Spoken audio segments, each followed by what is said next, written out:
बिस्मिल्लाहिर्रहमानिर्रहीम अल्हम्दुलिल्लाहि वस्सलातु वस्सलामु अला सय्यिदिल अंबिया'i वल मुरसलीन व अला आलिहि व अस्हाबिहि व अहलि बैतिहि अजमईन। अम्मा बअदु फअऊज़ु बिल्लाहि मिनश शैतानिर रजीम। बिस्मिल्लाहिर्रहमानिर्रहीम। इन्ना अरज़नल अमानता अलस समावाति वल अर्ज़ि वल जिबाल फ़अबैन अन यहमिलनहा व अशफ़क़न मिन्हा व हमलहल इंसान इन्नहु काना ज़लूमन जहूला। सदक़ल्लाहु मौलानल अलिय्युल अज़ीम। वक़ाल अन्नबिय्यु सल्लल्लाहु अलैहि वसल्लम खैरुकुम मन तअल्लमल क़ुरआन व अल्लमह औ कमा क़ाल अलैहि सलातु वस्सलाम। स्टेज पर रौनक अफरोज़ उलमा इकराम, सामईन दी वक़ार, आज का ये अज़ीमुश्शान इजलास दरस मदरसा इस्लामिया अरबिया तिल्दा की कुर्बानी का नतीजा है, उसका समरा है। हम और आप जमा हैं उसी मोहब्बत में। सर्दी की रात है, मुख्तलिफ इलाकों से दूर दराज से आप तशरीफ लाए हैं। मोहब्बत के साथ आए हैं। अल्लाह और उसके रसूल के फरमान को सुनने के लिए आए हैं। उम्मीद यही है कि मानने के जज्बे के साथ भी आए होंगे। सामने की कुर्सियां खाली पड़ी हैं। अगर ये सामने की कुर्सियां भर जाएं और ये इजलास का इंतशार बिखराव इकजा हो जाए तो मैं समझता हूं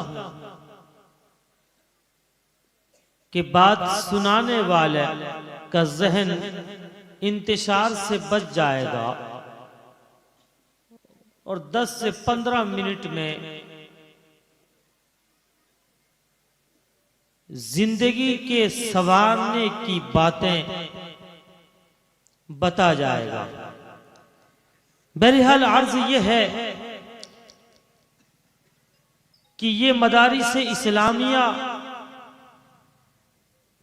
जिनको हमने अपनी तहजीब में, अपने मुआशरे में, अपनी सोच में कि मदारिस इस्लामिया से जुड़े हुए लोग निचले तबके के होते हैं, गरीब और यतीम बच्चे पढ़ते हैं, इनकी कोई औकात हैसियत नहीं। खुदा की कसम, अल्लाह रब्बुल इज्जत की नजर में इससे बेहतरीन कौम इस रुए जमीन पर कोई दूसरी कौम नहीं। आका की जुबान से अल्लाह ने फरमाया, आका की जुबान और आका के अल्फाज बताते हैं कि रुए जमीन पर अगर सबसे बेहतरीन कौम कोई है, रुए जमीन पर जिसको तुम तलाश करते हो, वो कौन है? जो सोने का टुकड़ा है, लोगों में जो मुअज़्ज़ज़ है, मुकर्रम है, वो मदरसे में पढ़ने वाले, वो तलबा, मदरसे में पढ़ाने वाले, वो मुअल्लिमीन हैं। और क्यों करना होते ये? इसलिए कि इन मदारिस इस्लामिया में अल्लाह के कलाम की तालीम होती है और अल्लाह का वो अजीम कलाम जिसको कुरान मजीद कहा जाता है, इस कुरान मजीद को अल्लाह ने, इस अमानत को, इस बोझ को अल्लाह ने आसमान पे पेश किया क्या आसमान इस बोझ को उठा ले? आसमान ने इनकार कर दिया, ए अल्लाह, इस बोझ को उठाने की मुझ में सकत नहीं है, ताकत नहीं है। तो अल्लाह ने उस अमानत को जमीन पे पेश किया। जमीन ने कहा, परवरदिगार, मैं रेजा रेजा हो जाऊंगी, मुझ में इतनी ताकत नहीं कि इस बोझ को उठा सकूं। फिर अल्लाह ने इस बोझ को वो पहाड़ पे पेश किया, जिस पहाड़ को अल्लाह ने जमीन पे रखा, जो जमीन हिल रही थी, जो जमीन थर रही थी, जिस जमीन पे जलजला था, वो जमीन एक मकाम पर ठहर जाती है। वो पहाड़ जो मजबूत है, आसमानों में से ऊंचाई में बात करता है, उस पहाड़ पर पेश किया गया। तो पहाड़ ने कहा, परवरदिगार, मुझ में इतनी ताकत नहीं कि मैं तेरे इस अजीम अमानत की बोझ को उठा सकूं। जब इस अजीम अमानत को आसमान ने लेने से इनकार किया, जमीन ने उठाने से इनकार किया, पहाड़ ने उस बोझ के बर्दाश्त की कुव्वत न होने का इकरार किया, तब अल्लाह रब्बुल इज्जत ने इंसान के हवाले किया। और इंसान ने जब इस अजीम बोझ को, जिसको आसमान नहीं उठा सका, जिसको जमीन नहीं उठा सकी, जिसको पहाड़ नहीं उठा सका, उस इंसान ने जब कबूल किया, जब उस बोझ को इंसान ने अपने सीने में महफूज किया, तो अल्लाह ने क्या फरमाया जानते हो? अल्लाह कहने लगा, इन्नहु काना ज़लूमन जहूला, कि जिस बोझ को मैंने आसमान को पेश किया, आसमान ने इनकार किया। जिस बोझ को मैंने जमीन को दिया, जमीन ने लेने से इनकार किया। जिस बोझ को मैंने पहाड़ पे पेश किया, पहाड़ ने लेने से इनकार किया। उस अजीम अमानत को, उस अजीम बोझ को जब इंसान लेता है, तो रब्बे कायनात अर्श से बोलता है कि ये इंसान बड़ा नादान है, ये इंसान बड़ा जालिम है। हालांकि मुअल्लिम, उस्ताद अपने शागिर्दों से कहे फुला काम करो, और चंद शागिर्द कह दे मेरे बस की बात नहीं, और जो शागिर्द कर दे, उस्ताद उसकी तारीफ करता है। बाप के सामने उसकी दो बेटे हो, एक बेटा इनकार कर दे कि मैं नहीं कर सकता, दूसरा बेटा उस काम को कर ले, तो बाप उस बेटे की तारीफ करता है। जिस बोझ को जमीन, आसमान और पहाड़ ने लेने से इनकार किया, उस बोझ को जब इंसान अपने सीने में उठाता है, तो अल्लाह क्या कहता है? बड़ा नादान है और बड़ा जालिम है। इंसान की तारीफ के बजाय रब्बे कायनात इंसान की बुराई करता है। तवज्जो कीजिएगा, रब्बे कायनात इंसान की तारीफ के बजाय उसकी बुराई बयान करता है कि ये कम इल्म है, ये जाहिल है, ये नादान है, ये जालिम है। दो सिफतें अल्लाह ने बयान की, एक इल्म न होने की कि ये जाहिल है, और दूसरी सिफत कि ये जालिम है। इन दो सिफत बयान करके अल्लाह रब्बुल इज्जत ने खुफिया तौर पर, पोशीदा तौर पर इंसान की दरअसल दो खूबियों को बयान किया है। बुराई नहीं, बल्कि दो खूबियों का तज़किरा किया है। वो दो खूबी क्या है?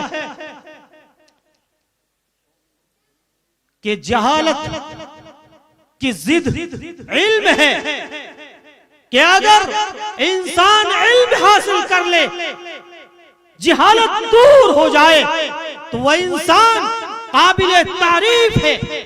और इल्म कहां से हासिल करेगा? इन मदारिस इस्लामिया से, मकातिब दीनिया से इल्म का हुसूल होगा। तो गोया अल्लाह ने कहा इन्नहु काना ज़लूमन जहूला, कि जाहिल, इसका मतलब जहालत को दूर करे और इल्म को हासिल करे। आज सूरत हाल ये है, पूरे मुल्क की इर्तिदाद की लहर दौड़ रही है। हमारा नौजवान बच्चा जो कॉलेज और यूनिवर्सिटी में है, उसके ज़हन में तरह तरह के इस्लाम के कई सवालात खड़े होते हैं। वो सवालात किसी मुअक्कर, मुतबहर, मुस्तबर, मुस्तनद उलमाए किराम से मालूम करने की जरा जसारत नहीं कर पाता और इस्लाम की तही गलत फहमी का शिकार हो जाता है, शक व शुबहात में पड़ जाता है। और जो शख्स ईमान के बारे में, अल्लाह की वहदानियत के बारे में, रसूल की रिसालत के बारे में शक व शुबह में पड़े, उसका ईमान खारिज हो जाता है। आज ऐसे बेशुमार नौजवान जो दुनियावी उलूम और फनून हासिल कर रहे हैं, दुनिया में ऐसी ताकतें काम कर रही हैं जो इन नौजवानों के ज़हनों को बदल रही है। इसी तरह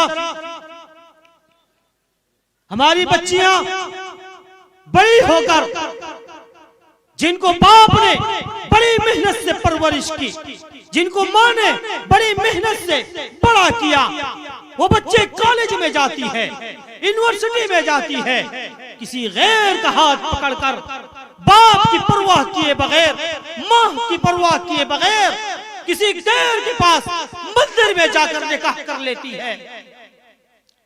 ये सूरत हाल हमारे इस मुल्क की सरजमीन पर क्यों पैदा हो रहे हैं? इसका जिम्मेदार कौन है? क्या इसके जिम्मेदार सिर्फ उलमाए कराम है? नहीं, इसके जिम्मेदार उलमाए कराम भी हैं, इसके जिम्मेदार मस्जिद के मुअज्जिन और इमाम भी हैं, इसके जिम्मेदार मदारिस इस्लामिया के मुअल्लिमीन भी हैं, और इसके जिम्मेदार उन औलाद की गार्डियन भी हैं।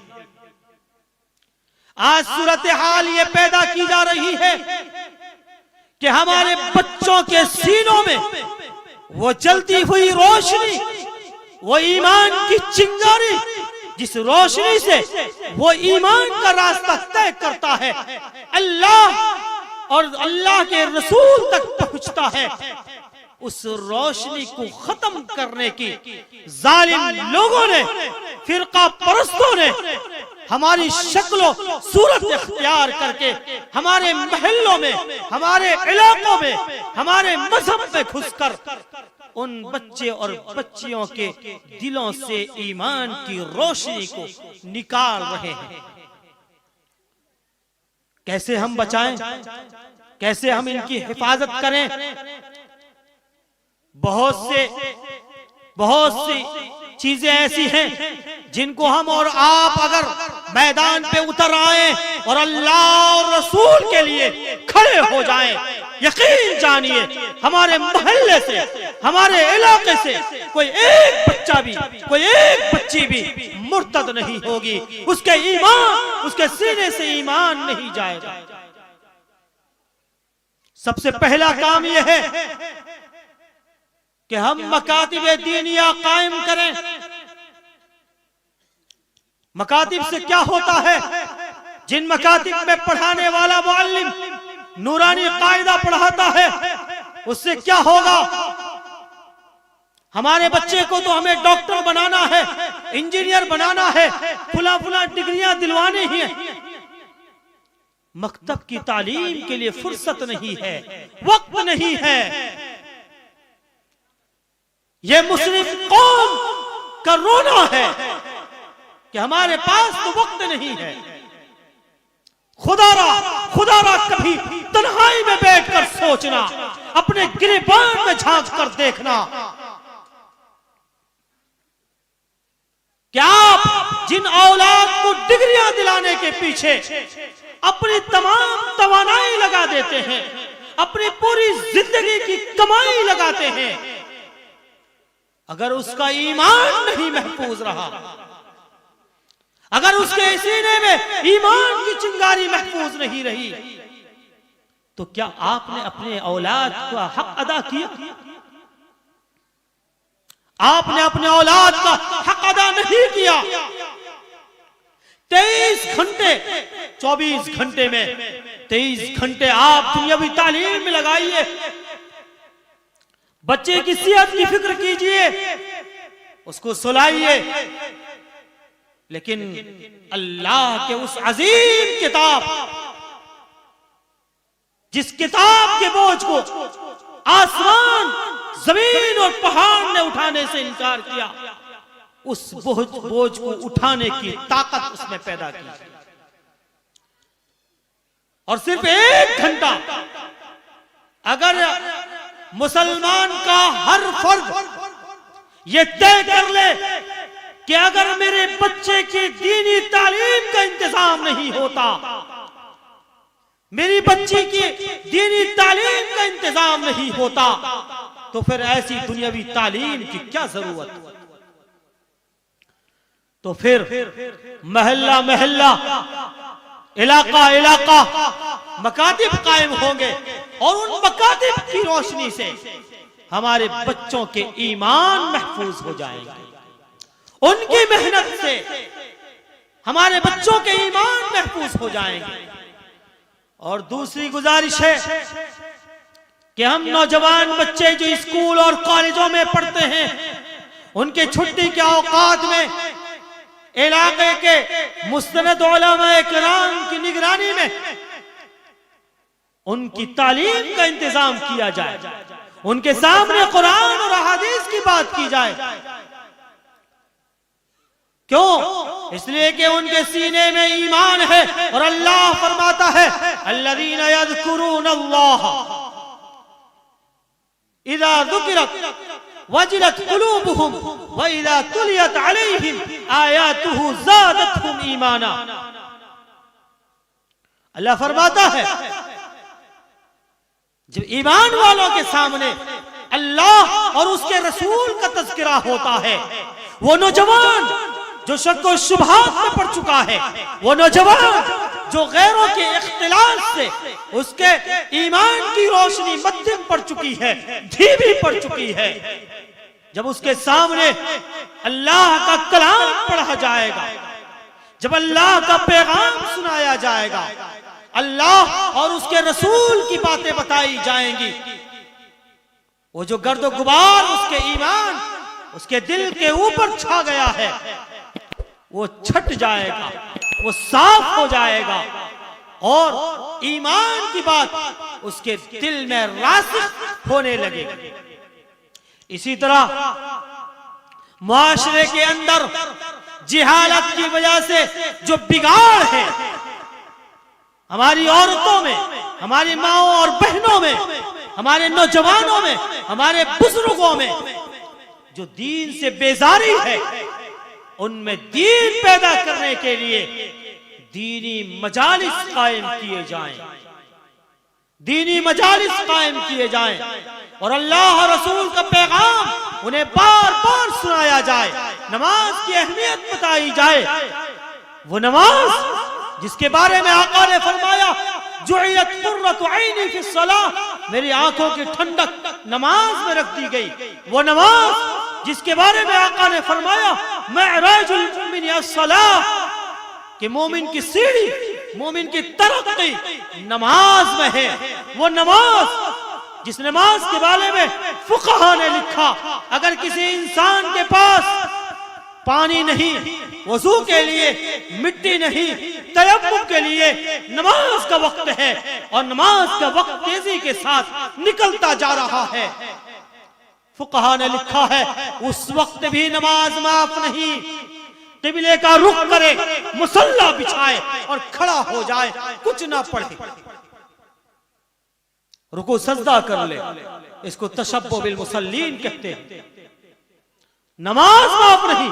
जब पानी मिल जाए, जब मिट्टी मिल जाए तो वजू कर ले, तयम्मुम कर ले और फिर उस नमाज का यादा कर ले, लेकिन उस वक्त नमाज की मुशाबहत इख्तियार करना जरूरी।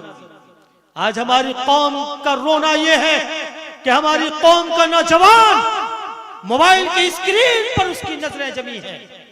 हमारे नौजवान, उनकी नजरें बेहयाई पर जमी हुई है।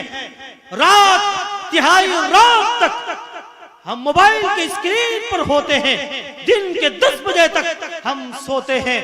सुबह की नमाज गायब, जोहर की नमाज गायब, नमाजों का इत्तिमाम हम में नहीं। हम चाहते हैं कि हमें तरक्की मिल जाए, मसाइब ना आए। बहरहाल पहली चीज थी इल्म, जिहालत को दूर किया जाए और इल्म हासिल किया जाए।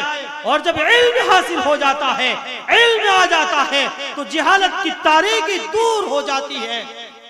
गोया अल्लाह जिहालत को बताकर इल्म वाली सिफत बताना चाहता है। और दूसरी सिफत अल्लाह ने बताई, बड़ा जालिम है। जुल्म कौन करता है? जुल्म कौन करता है? जिसको कुरान का इल्म नहीं होता, अहादीस का इल्म नहीं होता, अल्लाह और उसके रसूल का डर और खौफ नहीं होता, तो फिर वो नौजवान शादी के चंद सालों के बाद अपने बाप को घर से निकाल देता है, अपनी माँ को घर से निकाल देता है। वो नौजवान अपनी माँ को धक्के मारते हुए उसके दिल में जर्रा बराबर मोहब्बत, माँ की ममता की मोहब्बत नहीं जागती, बाप की मोहब्बत उसके दिल में नहीं उतरती कि वो बाप जिसने उंगली पकड़कर इसे चलाना सिखाया, वो माँ जिसने अपने जिगर से खूने जिगर निकालकर इसकी परवरिश की, वो बेपरवाह हो जाता। इल्म न होने की वजह से वो जालिम बन जाता। तो जुल्म को दूर करने के लिए अदल जरूरी है, इंसाफ जरूरी है। अरे इंसाफ का मकाम तो यह है, इंसाफ का मकाम तो यह है कि हज़रत उमर बिन खत्ताब रज़ी अल्लाह ताला अन्हु ने इंसाफ का पैमाना कायम किया। पूरी दुनिया उन्हें याद करती है। गांधी जी भी कहते हैं कि अगर कोई मुझे उमर जैसा मुसलमान मिले तो इस्लाम कबूल कर लो। उमर बिन खत्ताब रज़ी अल्लाह ताला अन्हु का इंसाफ इस मेयार का था कि एक रात अपने हुजरे में बैठे लिख रहे हैं, हजरत अली इब्न अबी तालिब रज़ी अल्लाह ताला अन्हु दाखिल होते हैं हुजरे में, अमीरुल मोमिनीन से इजाजत लेते हैं, बैठते हैं। अमीरुल मोमिनीन चिराग बुझा देते हैं। हजरत अमीरुल मोमिनीन चिराग बुझा देते हैं, दूसरा चिराग जलाते हैं। अली इब्न अबी तालिब कहते हैं, अमीरुल मोमिनीन ये क्या माजरा है? मैं आके पहुंचा, आपके पास बैठा कुछ बात करने के लिए, आपने चिराग क्यों बुझा दिया? आपने अंधेरा क्यों कर दिया? फिर आपने चिराग क्यों जलाया? उमर बिन खत्ताब ने जवाब दिया, मैं अब तक हुकूमती काम कर रहा था, जो चिराग जल रहा था उस चिराग में तेल हुकूमत के पैसे का था। अब तुम मुझसे बात करने के लिए आए हो, ये पर्सनल बात है। हुकूमत के पैसे पे जलने वाले चिराग की रोशनी में पर्सनल बात कैसे हो सकती है? जब ये इंसाफ दिखाया दुनिया में, तो फिर इस रूए ज़मीन ने देखा कि उमर बिन खत्ताब की हुक्मरानी सिर्फ इंसानों पर नहीं थी। उमर बिन खत्ताब की हुक्मरानी अनासिर अरबा पर होने लगी। इंसान जिन चीजों से बना है, अल्लाह ने वो रूब अता किया, वो हुक्मरानी अता की अदल की वजह से। क्या आप अनासिर अरबा पर हाकिम बन गए? आपने जमीन पर हुक्मरानी की। सन 21 हिजरी का वाकया है, मदीने में आप तशरीफ फरमा है, अपने हुजरे में जलजला आता है, जमीन थरने लगती है। उमर बिन खत्ताब घोड़ा उठाते हैं, जमीन पे मारते हैं, और कहते हैं, ए ज़मीन, तुझ पर एक आदिल पसंद हाकिम मौजूद है, तू क्यों थर रही है। 21 हिजरी का वाकया, आज 1445 हिजरी है। खुदा की कसम, मदीने में आज तक जल्जला नहीं आया, आज तक जल्जला नहीं आया। उमर की हुक्मरानी चल रही है, उमर बिन खत्ताब की हुक्मरानी आग पर है। एक रोज मस्जिद नबवी में तशरीफ फरमा है, सहाबा इकराम का हुजूम है, जंगल से आग निकलती है, तेजी से आबादी की तरफ बढ़ रही है। लोगों ने आकर कहा, जंगल से आग तेजी के साथ आ रही है, करीब है कि आबादी को जलाकर खाकिस्तर करते। हजरत उमर बिन खत्ताब अपनी चादर उतारते हैं, हजरत तमीम दारी को बुलाते हैं, लो तमीम दारी ये चादर, और उस आग को इस तरह से चादर से हटा दो, और जहां से निकल के आई है वहीं वापस भेज दो। कैसी हुक्मरानी है। हजरत तमीम दारी जाते हैं, चादर को लपेटते हैं और इस तरह से आग को मारते हैं। वो आग तेजी के साथ पीछे की तरफ जाती है, जहां से निकली थी वहीं वापस जाती है। हजरत तमीम दारी वहां पत्थर रख देते हैं। वो आग जो उस जमाने में निकली थी, आज तक दोबारा वो आग नहीं निकली। उमर बिन खत्ताब की हुकूमत पानी पर भी है। हजरत अमर बिन आस मिस्र के हाकिम बन के जाते हैं, मिस्र को फतह कर लिया जाता है, मिस्र के हाकिम मुकर्रर होते हैं। मिस्र का एक रिवाज है कि दरिया सूख जाता है, पानी खत्म हो जाता है, एक हसीन दोशीदा को शहीद किया जाता है, उसे ज़बह किया जाता है, उसकी कुर्बानी दी जाती है, तब फिर पानी जारी हो जाता है। हजरत अमर बिन आस जब पहुंचे, जब वहां देखा ये मामला है, हजरत अमर बिन आस ने रोक दिया, रुक जाओ। अमीरुल मोमिनीन को खत लिखा। अमीरुल मोमिनीन ने 2 खत लिखा, एक हजरत अमर बिन आस के नाम और एक खत समंदर के नाम। हजरत अमर बिन आस के पास वो खत पहुंचा। हजरत अमर बिन आस ने समंदर पे वो खत गाड़ दिया। पूरा मिस्र का मजमा जमा था कि आज तक हमारा रिवाज ये था कि हम हसीन जमील लड़के को यहां ज़बह करते तब पानी आता।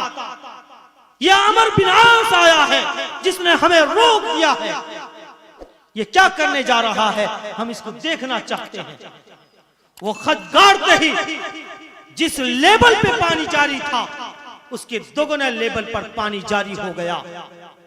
हजरत अमर बिन आस अमीरुल मोमिनीन के पास पहुंचे, कहने लगे, अमीरुल मोमिनीन आपने लिखा क्या था। अमीरुल मोमिनीन ने कहा, मैंने ये लिखा था कि समंदर, अगर तू अल्लाह के हुक्म से चलता है, अगर अल्लाह के हुक्म से पानी जारी होता है तो फिर पानी जारी हो जा, और अगर तू अपनी मर्जी से जारी होता है तो मत जारी होना, मत जारी होना। अरे दरख्तों का पत्ता भी मेरे रब की इजाजत के बगैर नहीं हिलता। और चौथी, हवा पर भी आपकी हुकूमत थी। एक मौके पर जुमे का दिन है, एक काफिला रवाना किया गया और जिहाद के लिए गया। हजरत सारिया उस काफिले के अमीर थे, हजारों मील दूर गए थे। जुमे का वक्त था, खुतबा दे रहे थे, अचानक कहने लगे, या सारिया अल जबल, या सारिया अल जबल। लोग हैरत में पड़ गए, कोई मौका नहीं, हजरत सारिया यहां तो नहीं, पहाड़ का तस्करा यहां कैसे। जब हजरत सारिया वापस आए तो बताया, अमीरुल मोमिनीन ने मुझे मुतनब्बे किया, अमीरुल मोमिनीन की आवाज पहुंची थी। तो पता चला कि हवा पर भी आपकी हुक्मरानी थी। किस वजह से? अदल की वजह से, जुल्म की वजह से नहीं। तो मेरे नौजवान दोस्तों, आज हमारा मुआशरा इतना गंदा हो चुका है वो बाप जिसने अपनी जिंदगी की कमाई हमारे पीछे लगाई, वो बाप जिसने रातों की ठंडक को बर्दाश्त किया, गर्मी की शिद्दत को बर्दाश्त किया, वो माँ जो ठंडी के मौसम में तू पेशाब करके कपड़े को गीला करता, माँ उस गीले पर सोकर तुझे सूखे में सुलाती थी। आज तू जवान हो गया, बड़ा हो गया, शादी हो गई, तू अब ये समझता है तेरा ये परिवार नहीं, माँ का हक तू भूल गया, बाप का हक तू भूल गया, उस माँ पर तू जुल्म करने लगा, उस बाप पर तू जुल्म करने लगा। कुरान मजीद कहता है जब ये इंसान कुरान के बोझ को अपने सीने में उठाता है तब अल्लाह कहता है इन्नहु काना ज़लूमन जहूला, कि ये इंसान बड़ा जालिम है, बड़ा जाहिल है। जब अदल आएगा, जब इल्म आएगा तो जिहालत दूर हो जाएगी और जुल्म दूर हो जाएगा। उम्मीद है कि अल्लाह रब्बुल इज्जत हमें इन बातों पर अमल की तौफीक इनायत फरमाए और साथ ही साथ ये मदारिस दीन के किले हैं, ये मदारिस जो अफराद तैयार करके देते हैं, खुदा की कसम वो हम सब की मगफिरत के जरिया बनते हैं। अगर हमारा 1 रुपया उनकी तालीम में लगा है, दीन की इशाअत में लगा है, वो 1 रुपया अल्लाह की अदालत में खड़ा होकर अल्लाह से झगड़ने लगेगी।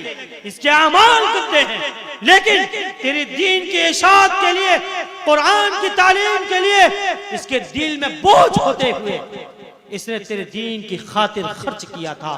अल्लाह रब्बुल इज्जत इन मदारिस इस्लामिया को कायम और तायम रखे। मदारिस इस्लामिया के चलाने वालों में अल्लाह रब्बुल इज्जत हौसले और हिम्मत मजीद कुव्वत अता फरमाए और उलमाए किराम को आसानी के साथ खिदमत करने की तौफीक इनायत फरमाए और आज के इस इजलास को कबूल फरमाए।